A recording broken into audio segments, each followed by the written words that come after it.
Hello दोस्तों, स्वागत है आप सभी का एक बार फिर से आपके अपने YouTube channel learn and get में। और इस वीडियो के अंदर हम जानने वाले हैं Jamia Millia Islamia BA first year की जो हिंदी है सब्जेक्ट है। इस किताब का नाम है भाषा साहित्य इतिहास और काव्य शास्त्र। उसकी इकाई नंबर 7 के बारे में, जिसका नाम है संत काव्य धारा। तो अगर चैनल पे नए हैं तो चैनल को सब्सक्राइब कर लें, ताकि वीडियो अगर आप मैं डालूँ नहीं अपलोड करूँ तो आपको आसानी से मिल सके। तो चलिए शुरू करते हैं। हम मध्यकाल के जब बात करते हैं तो उसका ही एक भाग थी निर्गुण भक्ति काव्य धारा। एक थी निर्गुण। उनका जन्म 1398 ईस्वी काशी के अंदर हुआ। इसके बाद सब जानते होंगे, छोटा सा हम परिचय देख रहे हैं बस यहाँ पर। और मृत्यु होती है 1598 18 ईस्वी मगरहर में। और माना जाता है कि उनका जो जन्म है एक विधवा ब्राह्मणी के घर हुआ। अब समाज के अंदर बुराई को चुनना अपनी बेइज्जती कराने से बेहतर उन्होंने सोचा कि समाज जो है मुझे गलत समझेगा। लोक लज्जा अपनी इज्जत के कारण उन्होंने क्या करा कि संत कबीर जी को बनारस में सीढ़ियों पर रख दिया। ये है जो है उसकी सीढ़ियों पर दिया और छोड़ के चले गए। फिर वहाँ पर नीरू और मीना नाम के एक जुलाहा दंपत्ति थे। उन्होंने संत कबीरदास जी को पाला और पूछा कि वो कबीरदास जी कभी बन गए। काम भी करते हैं वो। रामनाथ जी जो है वो उनके गुरु माने जाते हैं संत कबीरदास जी के। और उनके जो पद हैं गुरु ग्रंथ में भी शामिल है। ये सबको मालूम होगा कि गुरु ग्रंथ के अंदर गुरु ग्रंथ साहिब जो है जो सिखों का सबसे खास ग्रंथ माना जाता है, उसके अंदर उनके पद यहाँ पर हमें पद मिलेंगे। और उनका जो प्रामाणिक रचना जो है वो है बीजक। इसके 3 हिस्से होते हैं, साखी शबद रमेनी, 3 हिस्से। तो यहाँ पर हमने देख लिया कि शुरुआत कैसे हुई, संत कौन है, संत कविधारा की शुरुआत किसने करी और प्रमुख कवि कबीरदास जी हैं। अब इसकी हम प्रवृत्तियाँ या फिर विशेषताओं को देख लेते हैं।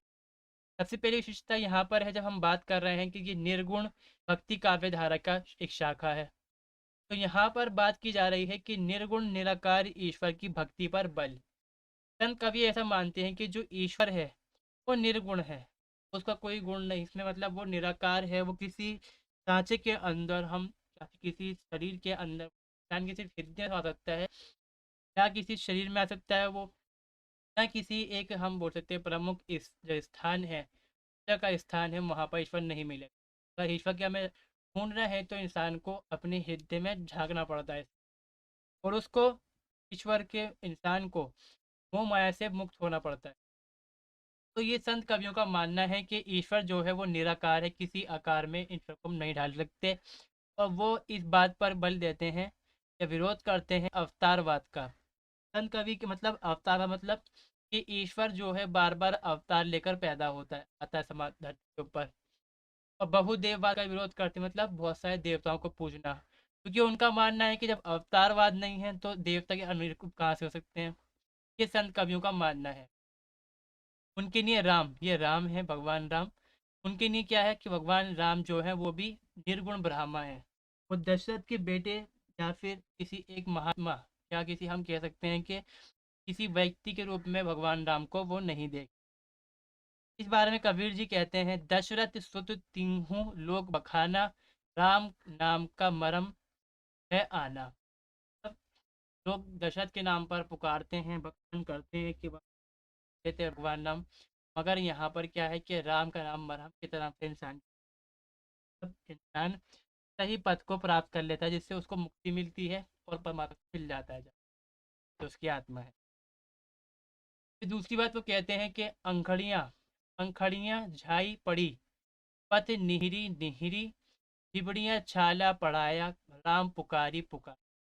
इस बारे में मतलब कहते हैं संत कबीर जी के आंखें जो है पे झाइयाँ पड़ी हो तो साफ इंसान को नहीं दिख रहा, और इंसान पथ को देख रहा है, पथ निहार रहा है, ढूंढ रहा है रास्ता आगे पहुंचने का। और जबान पे उसकी छाले पड़े हुए हैं और नाम कर रहा है भगवान। तो ये उनका कहना है कि आपको जो महात्मा है भगवान राम हो, आपको किसी रूप में नहीं देखना उसको, आपको ये देखना है कि वो आपके हृदय के अंदर है। दूसरा जो है वो गुरु का महत्व है, ये गलत हो चुका है थोड़ा। ये है गुरु का महत्व यहाँ। संत कवि का मानना क्या है यहाँ पर कि जो संत कवि है वो ये कहते हैं कि जो गुरु है वो ही सब कुछ है आपके लिए, आपको वो प्रत्यक्ष के आपका मतलब पथ दिखाने वाला है आपका। और उनका मानना है कि गुरु के बिना आपको ज्ञान की प्राप्ति नहीं हो सकती। और गुरु को ज्ञान मतलब प्राप्ति नहीं होगी तो आप ब्रह्मा से भी नहीं मिल सकते। इसीलिए गुरु को सबसे ऊंचा स्थान दिया गया है। ये बात आ गई, गुरु के बिना ईश्वर की प्राप्ति नहीं हो। यथा तुलसीदास अपने आराध्य की, यानी कि तुलसीदास अपने जब आराध्य मतलब भगवान की जो पूजा करते हैं, उपासना करते हैं, तो उससे पहले वो अपनी गुरु की वंदना करते हैं। वो कहते हैं कि बधुआ गुरु पंद कंज कृपा सिंधु नर रूपी हरि महामोहतम कुंज जासु वचन सविकर निरत। तीसरी विशेषता ये है कि समानता। संत कवि जो हैं वो समानता पर बल देते हैं। संत कवि को कहना है कि समाज में किसी प्रकार का आडंबर नहीं हो। समाज में जन्म के स्थान से, किसी रंग के ऊपर, किसी भी हम जाति पाति धर्म किसी आधार पर भेदभाव नहीं करना चाहिए। सभी व्यक्ति समान है समाज के अंदर, ऐसा संत कवियों का मानना है। संत कवि क्या कहते हैं कि संसारिक भेदभाव को नहीं मान। संसारिक मतलब जो इंसानों ने बनाए हुए हैं, ईश्वर ने नहीं बनाए। जाति हो धर्म, सब उनका मानना है कि ईश्वर ने बनाए, व्यक्तियों ने इसकी रचना करी है, ये इंसान ने खुद गढ़ा है। और ये चीज़ दोनों ही मानते हैं, चाहे वो निर्गुण कवि हो। दोनों काव्य धाराएं जो हैं, निर्गुण काव्य धारा और सगुण काव्य धारा, दोनों के कवि मानते हैं इस बात को। भक्तों की भक्ति व्यक्तिगत या आध्यात्मिक होते हुए भी साफ दिखाई, यानी कि संत कवियों की जो कवि कहते हैं यहाँ ये कहना चाह रहे हैं कि इंसान है। अब मैं माला जप रहा हूँ, राधे का नाम ले रहा हूँ, अपने ईश्वर का अल्लाह का नाम मैं ले रहा हूँ, तो किसी व्यक्ति को क्या पता मैंने व्रत रखा है। अब ये किसी इंसान को थोड़ी ना मालूम है कि मैंने व्रत रखा है।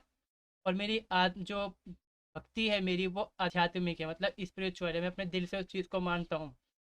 मगर ये किसी चीज़ को दिखाई नहीं देती किसी व्यक्ति को। मगर जब हम यहाँ बात करते हैं संत कवियों के काव्य रचना के अंदर, तो वो साफ दिखाई दे जाती है इसके अंदर ही बात। भक्तों ने समाज को, यहाँ पर क्या है कि भक्तों ने समाज को सूत्र में पिरोने का काम किया है। भक्त जो है समाज को जोड़ते हैं आपस में। वो समाज को शक्ल सूरत में देखते नहीं हैं। वो ये नहीं मानते कि ये ऊंच जात का है नीच जात का है, तो धर्म अलग है रंग अलग है। कोई भेदभाव वो नहीं करते और हर प्रकार के जो आडंबर है उसका संत कवि विरोध करते हैं। उनका कहना है कि पूजा पाठ हवन तीर्थ स्थान जाति छुआछात बलि अनुष्ठान रीति रिवाज सबको ये ठुकराते हैं और उसका समर्थन बिल्कुल नहीं करते। इस बारे में संत कवि को कहना है कि जाति पाति पूछे न कोई हरि को भरजे से हरि का होई, यानी कि जाति पाति ना पूछी जाए। आपको बात करनी है यहाँ पर, आपको जो भगवान है आपका उसका नाम जपिए, आपको आपके पास प्राप्ति हो। चौथा बिंदु कहता है रहस्यवाद के बारे। रहस्यवाद मतलब वो चीज़ जब हम बात कर रहे हैं कि इंसान की आत्मा, मनुष्य की आत्मा का संबंध है परमात्मा से। और ये चीज़ जब हम सूफी काव्य के अंदर पढ़ते हैं तो ये रूहानियत बन जाती है, इसको रूहानियत कहा जाता है।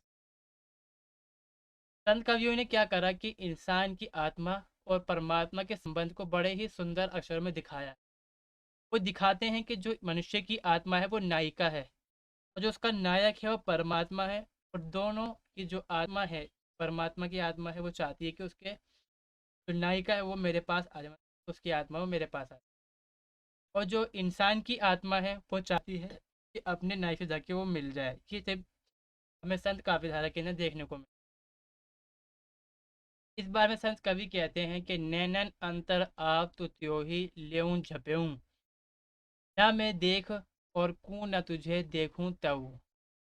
यहाँ पे कहते हैं कि मेरी आंखें, संत कवि मतलब कहना चाह रहे हैं कि इंसान की आत्मा कहती है कि मेरी आंखें तुझे तलाश रही हैं, मतलब मेरे पास तुझे तलाश रहा, मुझे दिख जाए तो मैं तेरे जाके चिपट जाऊँ, जैसे लग जाऊँ और देखने का मौका ही ना दे।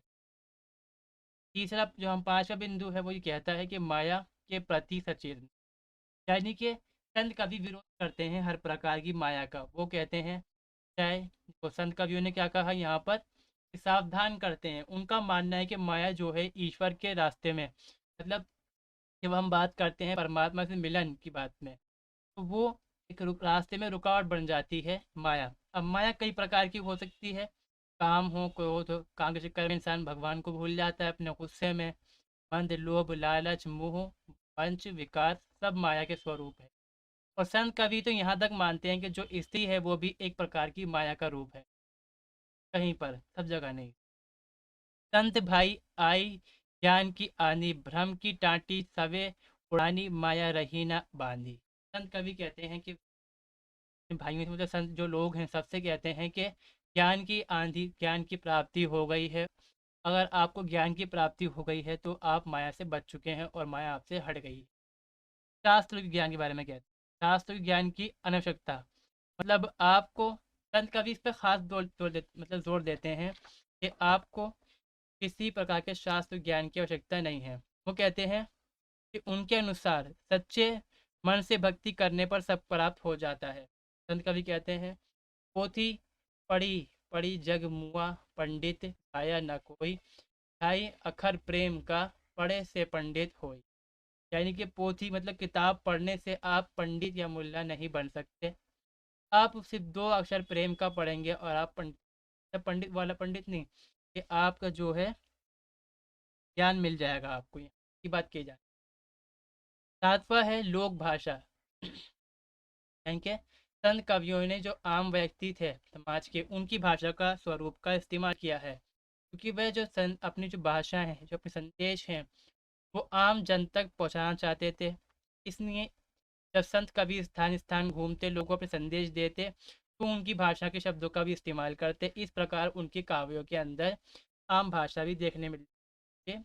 आम जो लोग हैं, भाषा के शब्द उनकी रचना में देखने को मिल जाएंगे हमें। और प्रमुख भाषा है ब्रज और अवधि। नाम स्मरण व भजन पर जोर, ये आठवां बिंदु। और इसमें कवि क्या कहते हैं कि आपको किसी प्रकार की पूजा अनुष्ठान दान करने की जरूरत नहीं है। आपको सिर्फ ईश्वर को स्मरण करना, मतलब ईश्वर का नाम जपना है अपने हृदय के अंदर, भजन वगैरह करना है। और इससे क्या है कि आपकी जो मुक्ति का मार्ग है वो संभव बन जाएगा, आसान हो जाएगा। वे मानते हैं कि धार्मिक तथा आध्यात्मिक पोथी पढ़ने से माया मोह से मुक्ति नहीं हो पाती। कबीर कहते हैं, दशरथ सुत तिन्हु टोक बनना, आम नाम का मरम आना। ये जो मैं पढ़ा था वही बात है। अब यहाँ पर जो आखिरी बिंदु है वो कहता है कि नारी के प्रति दृष्टिकोण। ये बहुत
1361 को माना जाता है। कड़ा जिला है ये, इलाहाबाद के कक्कड़ खत्री सुंदरदास के घर में हुआ था। इनका पूर्व नाम मल्लू था, बाद में मलुकदास पड़ गया और इनके 3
और इनका एक दोहा प्रसिद्ध है, अजगर करे न चाकरी, पंछी करे न काम। उन्होंने समाज में रूढ़िग्रस्त मान्यताओं एवं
शेख तकी कबीर का गुरु माना जाता है, जो सिकंदर लोदी के पीर यानी कि अब जो सूफी फकीर शेख तकी हैं, ये एक संत हैं।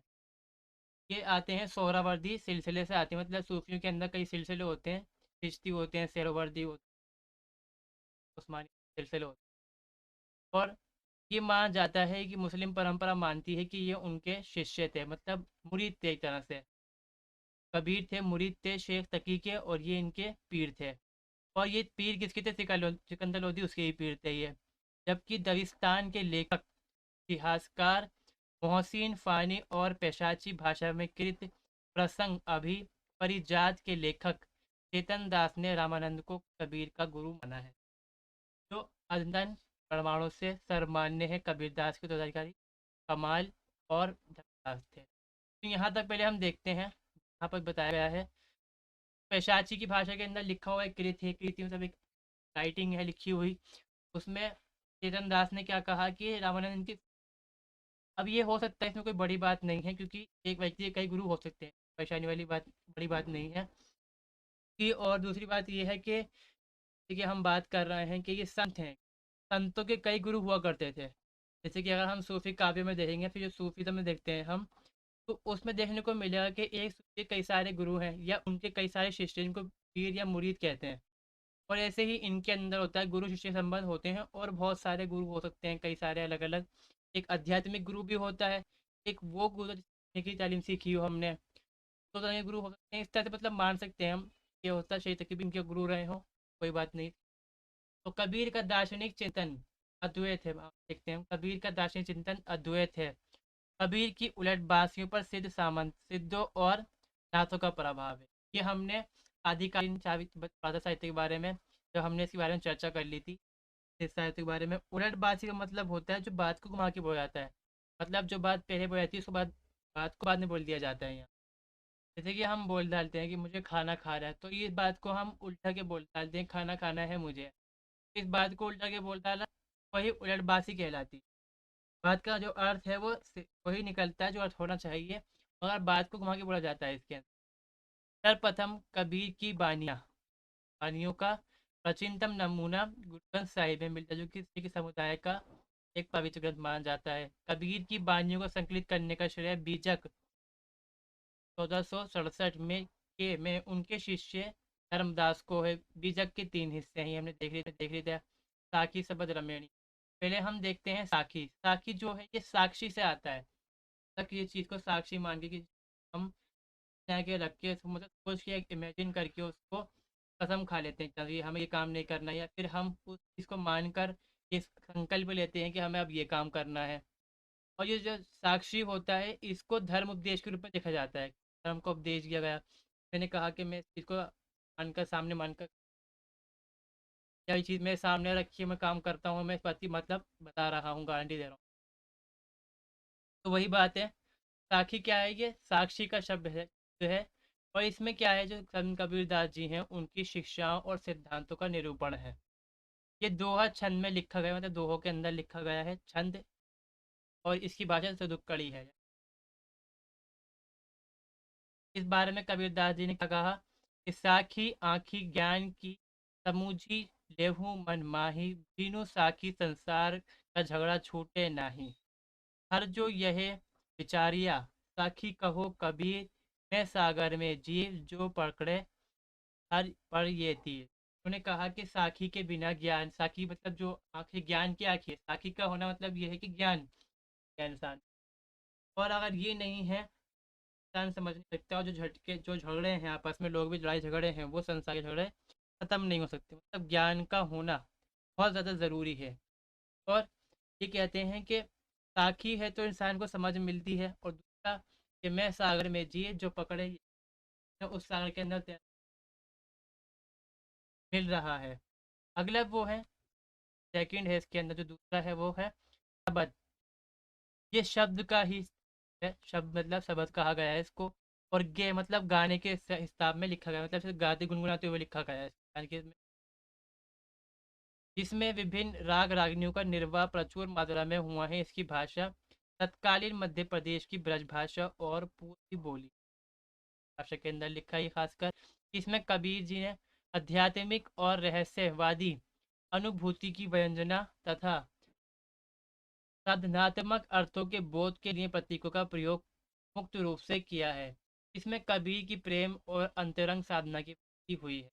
तीसरा है रमेनी।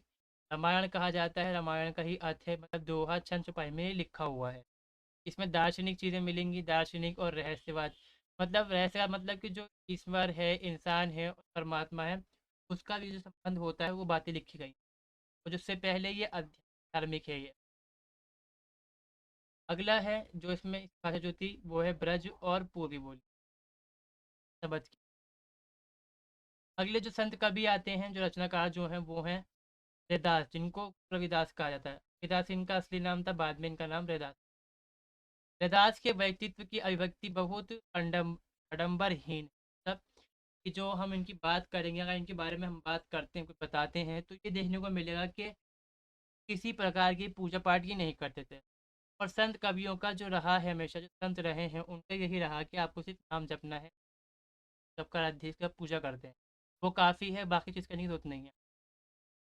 मध्यकालीन मध्ययुगीन संतों में रैदास का महत्वपूर्ण स्थान है। उनकी फुटकर वाणियाँ ही मिलती हैं, मतलब बहुत तरह की वाणियाँ हैं, अलग देश दिए जो उन्होंने बातें कही, वो कई हिस्सों में मिलती हैं और कई प्रकार की होती हैं। गुरु नानक का संग्रह आदि ग्रंथ है, जिसमें उनके पंथ, जिसमें उनके पद और साखियाँ संग्रहित। श्री कबीरदास की हैं वाणियाँ जो लिखी हुई, वो आदि ग्रंथ में है। गुरु नानक हम कहते हैं तो इसके अंदर लिखे हुए हैं, इनकी भी शामिल की गई। आदि ग्रंथ मतलब जो हम बात करते हैं गुरु ग्रंथ साहिब की। उनके काव्य में अखंडता ना होकर, अखड़ता मतलब कड़कपन ना होकर, मतलब जो बात कहते हैं मुखर ना होकर, बड़े प्यार से उन्होंने बात को कहा है, विनम्रता से कहा है। नानक जी के काव्य में शांत रस की निर्बाध धारा प्रवाहित हुई है और निर्गुण बहावा के प्रति उच्च कोटि की भक्ति भावना विद्यमान है। जहाँ बात करते हैं वहाँ है निराकार। हिंदी, फारसी, बहुल पंजाबी और पंजाबी, ये तीनों उनकी काय भाषाएं हैं।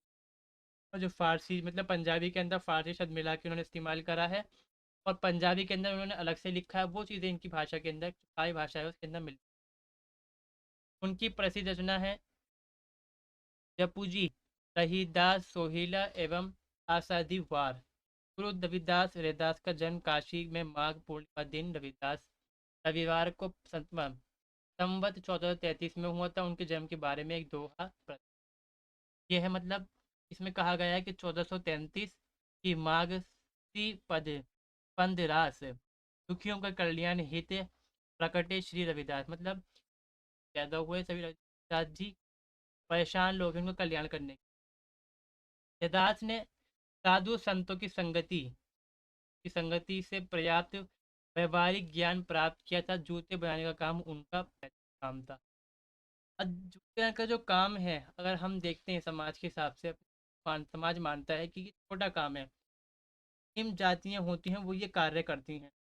जो संत कवि हैं अक्सर देखने को मिलेंगे हमें, निम्न जातियों से आते हैं, समाज जातियाँ हैं, और वह अपना काम लगन से करते थे पूरी तरह से, ही हम जानते हैं। उसके बाद जो रैदास जी हैं इनको अनपढ़ कहा जाता है, पढ़े लिखे नहीं थे, मगर जो रचनाएं इन्होंने की, जो संत हैं तो आपस में लोगों के साथ बैठ के सीखे, मतलब ये गुरु व उनके साथ बैठ के उन्होंने बातें कही हैं।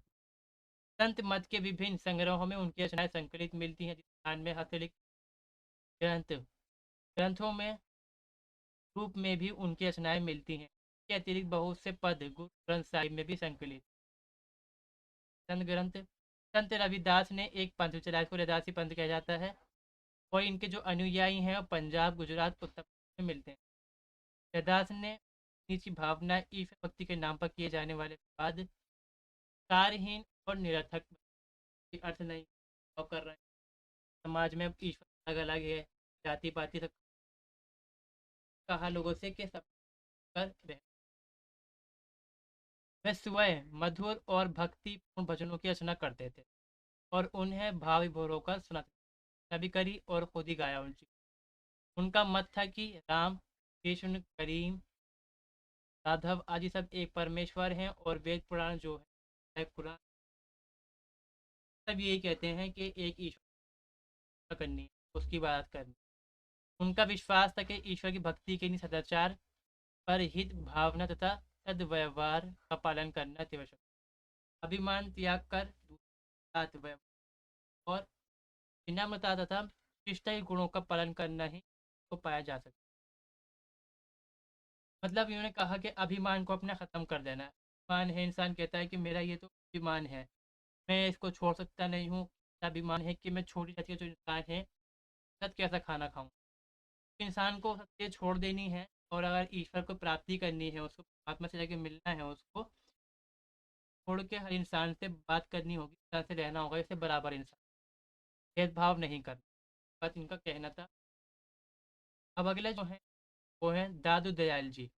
दादू दयाल जी के बारे में देखते हैं। एक ज्ञानश्री तरह के प्रमुख तो में कवि थे, मतलब जो संत काव्य धारा है उसमें प्रमुख हैं। और इनके 52 शिष्ट मतलब यानी कि ये जो मिलते हैं इनके, इसमें गरीब दास, सुंदर दास, रज्जब और बखना प्रमुख है। इनका जो नाम था, दादू का नाम, दादू के नाम से दादू पंथ चला। दादू पंथ मतलब अब इनका भी पंथ बन गया, एक फिरका बन गया। और ये अत्यधिक दयालु थे। इनके इस कारण इनका नाम दादू दयाल जी पड़ गया।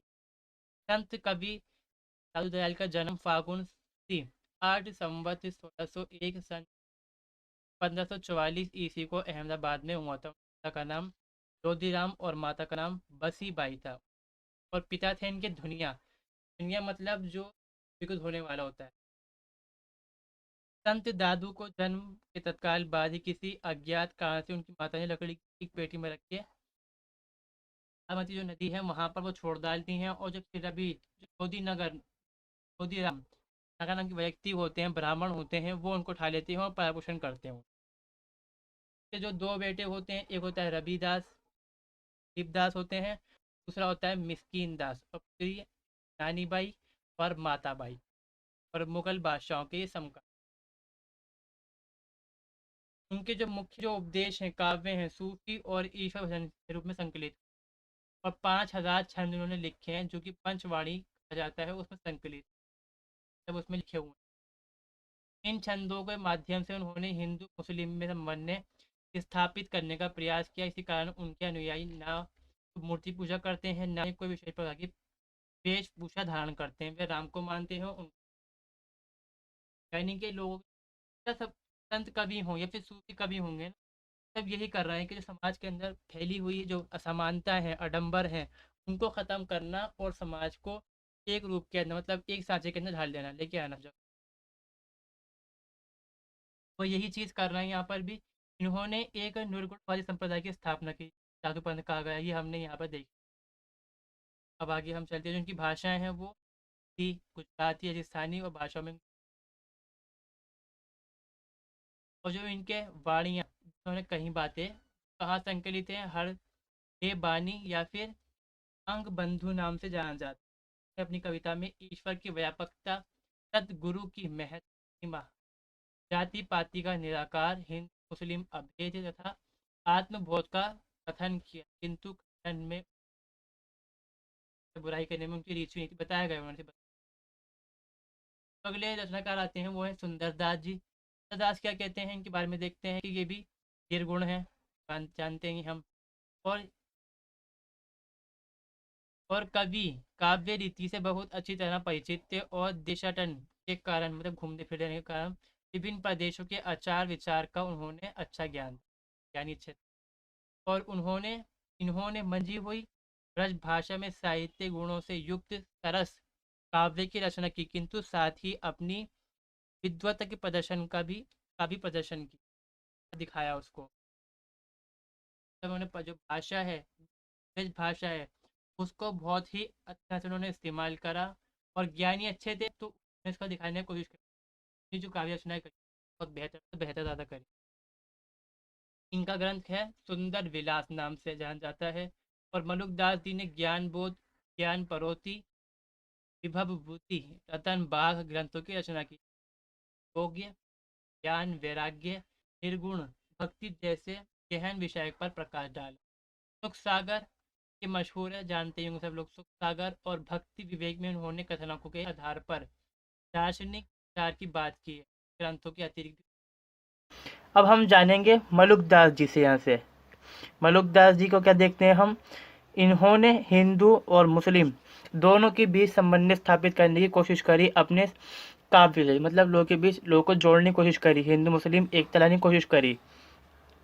और इनकी भाषा में, यानी कि जो इनकी काव्य रचना है उसमें अरबी फारसी शब्द भी देखने को मिलेंगे, क्योंकि यहाँ बात हो रही है जोड़ने की आपस में। तो ये संत कवि हैं। इनकी भाषा व्यवस्थित और साहित्यिक है। सही तरह से मतलब मंझी हुई भाषा है बिल्कुल, और साहित्यिक तर्ज के ऊपर ही लिखा गया है बिल्कुल। संत कवि मलुकदास का जन्म 13 संवत 1361 को माना जाता है। कड़ा जिला है ये, इलाहाबाद के कक्कड़ खत्री सुंदरदास के घर में हुआ था। इनका पूर्व नाम मल्लू था, बाद में मलुकदास पड़ गया। और इनके 3 भाई थे, मतलब 4 भाई थे कुल मिला के, श्रीधर, श्रृंगार और रामचंद्र। इनकी परिचय मतलब परिचय, बायोग्राफी जिसको बोलते हैं इंग्लिश में, के लेखक तथा इनके भांजे एवं शिष्य मथुरा दास के अनुसार इनके पितामह मतलब दादा जहरमल और परिपति प्रपतिया पितामह का नाम वेड़िरी नाम था। मतलब इनके परदादा हैं, ये दादा हैं और ये परदादा हैं। उनका कहना है कि मल्लू अपने बचपन से ही अत्यंत उदार एवं कोमल हृदय के थे तथा इनमें भक्तों के लक्षण भी पाए जाते हैं। संत मलुकदास की रचनाओं की संख्या 21 बताई जाती है, जिसमें से कुछ नीचे दी गई हैं, यहाँ पर आप देख सकते हैं, जिसमें अल बखानी है, गुरु प्रताप है, ज्ञान बोध है, इसके आदि बहुत सारे ये हम देख सकते हैं यहाँ पर। उन्होंने जो भी शिक्षा प्राप्त की वह स्वास्थ्य और सत्संग और भ्रमण के द्वारा प्राप्त की। मतलब घूमते फिरते या फिर जो मजलिस हम बोल सकते हैं, एक तरह से प्रोग्राम होते हैं, सत्संग लगाया जाता है, उसके अंदर लोग इकट्ठे होते हैं, वहाँ पर उन्होंने सीखा। और इनका एक दोहा प्रसिद्ध है, अजगर करे न चाकरी, पंछी करे न काम, दास मलु का कह गए सब दाता राम। ये राम के नाम जपना है यहाँ पर। अपनी आध्यात्मिक वृत्ति एवं हृदय की विशालता के कारण ये क्रमशः बहुत विख्यात हो चले और इनके उपदेशों का प्रचार उत्तर प्रदेश के प्रयाग, लखनऊ आदि से लेकर पश्चिम की ओर जयपुर, गुजरात, काबुल आदि तक तथा पूरब और उत्तर की ओर पटना एवं नेपाल तक हुआ। मतलब काफ़ी बड़ा हम देखेंगे चरित्र के अंदर इनके मानने वाले, मतलब संत जिनको शिष्य थे इनके, हम बोल सकते हैं वो थे। और यही चीज़ को अगर हम देखते हैं सूफी काव्य, मतलब वो कहलाते हैं मुरीद, उनके बहुत सारे थे। और इनकी गति मतलब यहाँ तक इनके शिष्य थे। श्री का कुमल आंध्र प्रदेश में पड़ता है वहाँ पर। अगले हैं सिंगा जी। सिंगा जी के बारे में कहा जाता है इनकी जो लिखी हुई किताबें हैं, जो रचनाएं हैं, इनके नाम के साथ ही जुड़ी हुई होंगी। सिंगा जी का दोष बोध, सिंगा जी का शरद आदि, ये बहुत सारी इनकी 11 रचनाएं हैं जिनको हम यहाँ पर देख सकते हैं।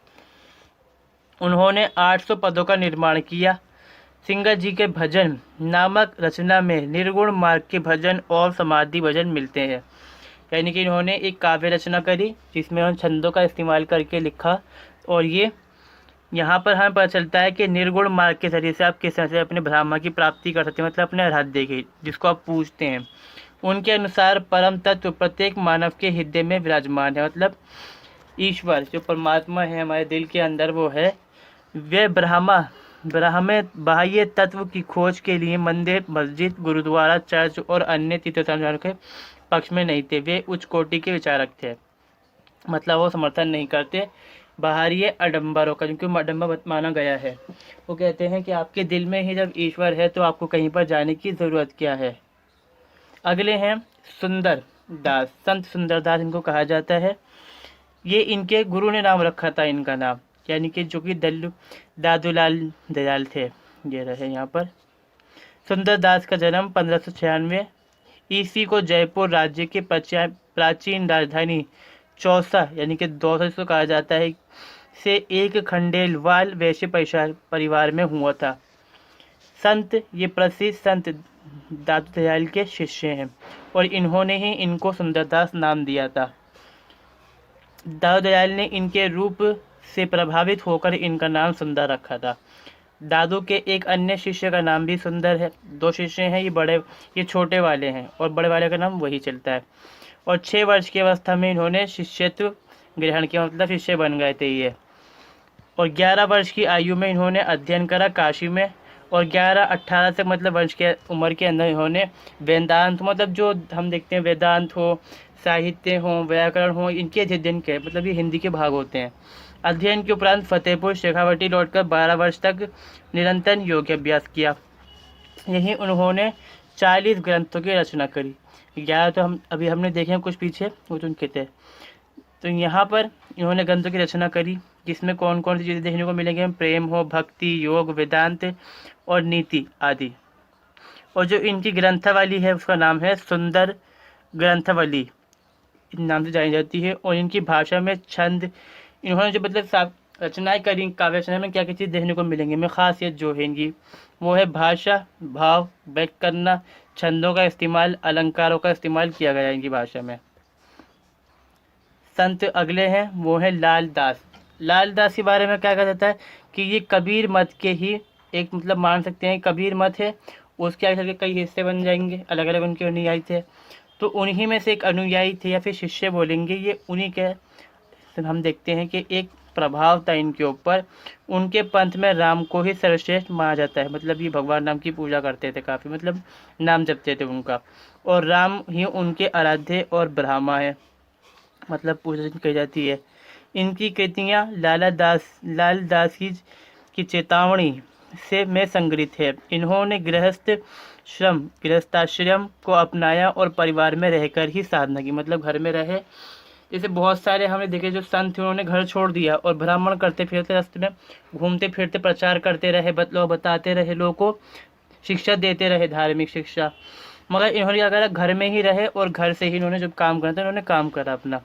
लाल पंथ में साधना का मूल मूल क्या है, विनम्रता, मतलब इन्होंने पंथ की स्थापना करी जिसमें बात की गई कि आपको प्यार से रहना है, प्यार मतलब विनम्रता से रहना है, दिल में बिल्कुल सबकी नहीं, किसी की नहीं ईर्ष्या जलन नहीं रखनी हमें। इन्होंने सत्याभूनि भूति अंतकरण की शुद्धता और समाधि पर अधिक जोर दिया। इनके बाद आते हैं जो आखिरी हैं वो हरिदास निरंजनी है। इनकी रचनाओं में बहुत सारी रचनाएं शामिल हैं जिसमें कुछ प्रमुख यहाँ पर दी गई हैं। निरपक्ष मूल ग्रंथ, अष्टपदी जोग ग्रंथ, ब्राह्मण स्तुति आदि, ये देख सकते हैं आप यहाँ पर। इसमें भी वही चीज़ है कि ब्रह्मा के अलौकिक तत्व पर विशेष दिया गया है, मतलब जो लौकिक ना हो उसके ऊपर बस तत्व पर जोर दिया गया है यहाँ पर। उनके अनुसार ब्रह्मा कृपा के बिना साधक को आनंद की प्राप्ति नहीं होती, मतलब जब तक ब्रह्मा किसी इंसान के ऊपर कृपा नहीं करता तो इंसान को खुशी नहीं मिलेगी और वो जीवन के अंदर कामयाब नहीं होगा। हरिदास जी ने अपनी रचनाओं में सरल ब्रज भाषा का उपयोग किया है। उनके अनुसार संत ईश्वर के समान पूज्य हैं, मतलब संत जो हैं वो भी ईश्वर के समान ही हैं, उनको पूजना चाहिए, मतलब पूजना ही चाहिए, मतलब इज्जत तो कम से कम करनी चाहिए उनकी।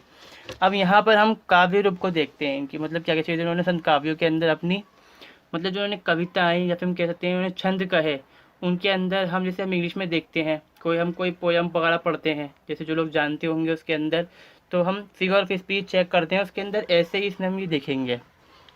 संत काव्य धारा के कवियों ने कविता करने के लिए काव्य नहीं किया, मतलब जो बात उन्होंने कही, उन्होंने कविता करने का उनका कोई मंशा नहीं थी, मतलब उनको कविता नहीं लिखनी थी।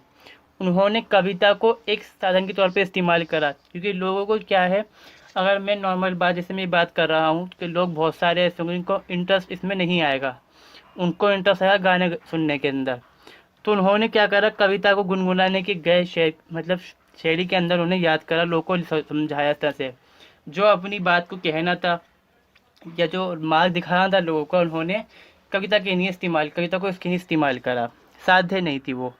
इनमें से कुछ क्या है, साक्षर ही, मतलब पढ़े ही लिखे नहीं थे, जिनके कहे दो छंद को याद बाद में उनके शिष्य द्वारा संकलित किया गया।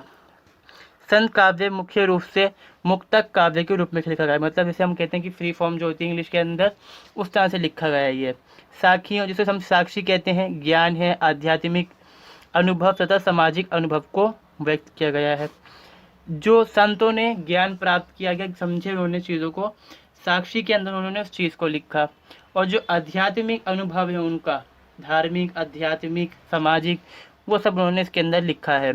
संतों ने आत्मनिवेदन आदि के उद्धार को प्रकट करने के लिए शब्द अर्थात गेय पदों की रचना की, यानी कि जो बात है आपने से जो उनकी आत्मा निवेदन करती है लोगों से, जो चाहते हैं वो कहना अपने दिल से लोगों के तक, क्योंकि मैं जो बात बताना चाह रहा हूँ जैसे लोग चाहते नहीं सुनना इसको, तो लोगों को क्या होगा कि जो गाना बज रहा है या म्यूज़िक या हम शायरी कर रहे हैं या फिर कहीं तो सुनने मज़ा आता है लोगों को, तो इसीलिए कवियों ने भी इसका इस्तेमाल करा था। और सीधी जो बिल्कुल सेम चीज़ हम कहाँ देखेंगे, सूफ़ी कवियों के अंदर देखते हैं, सूफ़ी कवियों ने मसनवियाँ लिखी, गज़लें करी, बहुत सारी जो चीज़ें देखते हैं, अशार वगैरह उन्होंने करे, वो सब इसी चीज़ से कहीं कही गई थी, क्योंकि उनको चाहिए था कि जो बात है हमसे परमात्मा अल्लाह ईश्वर कह रहा है, लोग चाहते नहीं हो सुनना उसको, लोग जो सही बात है उसको सुनना नहीं चाहते, उनको चाहिए गाना बजाना, उससे मज़ा आता है, आनंद आता है, इसलिए उन्होंने इसका इस्तेमाल करा। इनके अतिरिक्त संतों ने बारहमासा, महामतियों, महात्म्यों और सहस नामों जैसे काव्य रूपों को भी अपनाया। अब इसमें हम देखते हैं पहले काव्य भाषा क्या थी। काव्य भाषा के अंदर हम देखा तो कि साधु कड़ी थी, मतलब साधु तो थे ही यही, और जो घूम फिर के उन्होंने भाषा बना ली थी, जो आम जनता की मिली जुली भाषा थी, जिसमें राजस्थानी और पंजाबी खास थी। हम उसमें देखेंगे पंजाबी राजस्थानी खास है, और ब्रज भाषा भी और आदि भाषा भी इसमें खास है। तो भोजपुरी भाषा थी, जैसे कि हम जानते हैं कि उत्तर भारत के अंदर खास कर पढ़ते हैं हम इनके बारे में। ब्रज भाषा है, खड़ी बोली राजस्थानी, इनकी जो है विषम भाषाओं को आधार बना, मतलब बहुत सारी अलग अलग भाषाएं थी, जिसमें खास भोजपुरी, ब्रज भाषा और खड़ी बोली राजस्थानी, पंजाबी भी इसमें आएगी और अवधी को भी शामिल किया जाता है इसके अंदर। जो इनकी भाषा कहलाई वो कहलाई सदुक्कड़ी, मिश्रण वाली भाषा, मतलब इसमें अव्यवस्था और व्याकरण त्रुटि मिलती हैं, मतलब व्याकरण से जैसे इस्तेमाल, जैसे हम कहते हैं ना ग्रामर का इस्तेमाल सही से नहीं करा, ग्रामर का कोई इस्तेमाल नहीं है और टूटी फूटी भाषा है ये बिल्कुल। पर लोग जो हैं समझ लेते हैं जो चाहते हैं वो कहना, लेकिन प्रमाणिक अनुभव और अपनी सहज सरकार की भाषा अनायास ही बहुत जटिल बातें बहुत ही मार्मिक ढंग से अभिव्यक्त करने में समर्थ हुई है। यानी कि चाहे जितनी हम कह देंगे खराब भाषा लगी, मुश्किल होते हुए भी, मगर जो बात बहुत ही मुश्किल थी उन्होंने बड़े प्यार से भाषा के अंदर कह दिया गया बातों के अंदर। प्रतीकात्मकता, प्रतीकात्मक मतलब यहाँ पर है कि सिंबल का इस्तेमाल करना। जैसे कि हम इसमें उदाहरण लेंगे कि उन्होंने जो इंसान है उसकी आत्मा को दिखाया कि वो महिला है एक तरह से, हम जैसे मानते हैं कि नायिका है वो, और जो परमात्मा है वो नायक है उसका, तो वो दोनों चाहते हैं मिलना, और जो नायिका है वो बेताब होती है अपने नायक से मिलने के लिए, परमात्मा से। तो यहाँ तो वो बात नहीं है कि हर इंसान आदमी तो नायिका नहीं हो सकती, जो मर जाते वो तो नायिका नहीं है, मगर जो उसकी आत्मा है उसका मतलब उसको सिंबल तरह से यूज़ करा उन्होंने। कवियों ने प्रतीकों का प्रचुरता से प्रयोग किया है। आत्मा परमात्मा की नी कामिनी, सरोवर, जल, हंस, जैसे हम कहेंगे हंस जो है वो पानी के बगैर जी सकता नहीं है, तो ये बात आ गई ना कि दोनों मेलजोल एक दूसरे से। अनेक प्रतीक हठ योगी साधना पद्धति से लिए गए हैं। जहाँ हम बात करते हैं हठ योग मतलब जो साधना होती है, अब जो हम तपस्या वगैरह कहते हैं उसको कहते हैं। यथा कबीर का निम्न दोहा दृष्टियव है, कभी कभी बिंबात्मकता के दर्शन तथा मिथकीय प्रयोग भी हुए हैं। मिथक जिसको हम बोलते हैं मिथ्स। दीपक पाव आंगड़ी अणिया तेल भी अणिया संग तिमियू मिली जोड़िया तब उड़ी उड़ी पड़े पतंग। मतलब जैसे तेल है और जैसे दीपक है वो तेल के बगैर अधूरा है, और जो तेल है उसका कोई काम नहीं दीपक के बगैर, तो दीपक जलेगा कैसे। जब ये दोनों मिल जाते हैं, जैसे हम कहते हैं कि जब पतंग है और डोरी है मिल जाती है आपस में, जब पतंग उड़ पाती है, पतंग नहीं उड़ सकती। अगला है उलटबासी।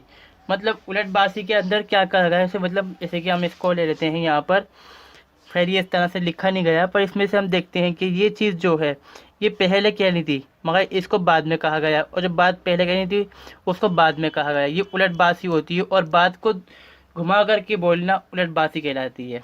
योगी, सहज योगी और तांत्रिक इस बात का दावा करते थे कि वे तीनों लोगों के न्यारे हैं। ये दुनिया पर लोग जो हम कहेंगे कि जो जिसको हम कहते हैं स्वर्ग है या फिर नरक जो कहते हैं, वो सारी दुनिया अज्ञानवश उल्टी बह रही है और सही रास्ते पर वही है। मतलब उनको कहना था कि जो दुनिया है भटकी हुई है रास्ते से, और सही ज्ञान का रास्ता जो मालूम है वो हमें ही मालूम है केवल। इसलिए उन्होंने बात को लोगों से उल्टा कहा कि वो समझ सकें, क्योंकि जब लोग ही उल्टे हैं, उनका दिमाग उल्टा चल रहा है, तो उनसे बात को उल्टी कहो और समझ जाएंगे बात को उसी तरह से। फिर वो कबीर आदि कवियों ने इस शैली को अपनाया से कवि की खास बातें देखने को मिलेंगी में उलटबासियाँ अपनाया। एक अचंबा देखो भाई ढाड़ा सिंह चरावे गाई पहले पुत छावे माई, इन्होंने से कहा। प्रतिकार से समझ लेने पर उलटबासी सीधी लगने लगती है तथा वह पहली बनी रहती है। जैसे कि इन्होंने क्या कहा, यहाँ से कर लेते हैं, ये पहले कहना था इनको, बाद में ये कहना था। घुमा के बोला चरावे गाय पहले पुत पाछे माई, माँ से पूछे गाय को चराता है, देखो भाई ढाला सिंह। अचंबा हो गया इस चीज़ को देख के, चंबा धारा सिंह। अलंकार, कवियों ने अलंकार की योजना नहीं की, अलंकारों की योजना मतलब उन्होंने नहीं की, मगर फिर भी इस्तेमाल देखने को मिल जाएगा इसमें। उपमा मूलक हैं, विरोध मूलक अलंकार हैं, ये सब देखने को मिलेंगे। अनुप्रास है, श्रेष्ठ संगति का प्रयोग है, जैसे कि यहाँ हम देख सकते हैं। जो सबसे आखिर में है वो है छंद, और छंदों का भी ऐसा नहीं है कि जो कवियों ने कहा चाहा कि हम छंदों का इस्तेमाल करेंगे, मगर प्रयोग इसमें हो गया, जैसे दोहा, चौपाई, सोरठा, ये जो छंद हैं ये इसका इस्तेमाल किया गया है इसमें। साखी में दोहा छंद प्रधान है, जो साक्षी कहलाती है। शब्द यानी कि जो शब्द हैं वो गेय गीत है, मतलब वो गा सुनाए गए हैं वो लोगों को, क्योंकि लोगों को आनंद आना चाहिए कि समझ में भी आए बात। अनेक कवियों ने सवेया, कुंडलियाना, कुंडलियान, कुंडलिया तथा कवित्व में भी कविता लिखी है। पद लययुक्त मिलते हैं, मतलब गाने के स्टाइल में लिखे हैं बिल्कुल, जैसे हम गुनगुनाते रहते हैं। तो ये यहाँ पर कंप्लीट होता है हमारा संत काव्य के बारे में। मैं उम्मीद करता हूँ कि आपको वीडियो अच्छी लगी होगी, और मेरी तरफ से पूरी कोशिश की गई कि हम सही से समझा सकूँ जितना मुझे समझ में आया है। मिलते हैं अगली वीडियो में। इस वीडियो में बस इतना ही, और अगर आपको वीडियो अच्छी लगी हो तो चैनल को ज़रूर सब्सक्राइब करें, दोस्तों के साथ भी वीडियो को ज़रूर शेयर करें, ताकि उनको ये इन्फॉर्मेशन नॉलेज जो है मिल सके।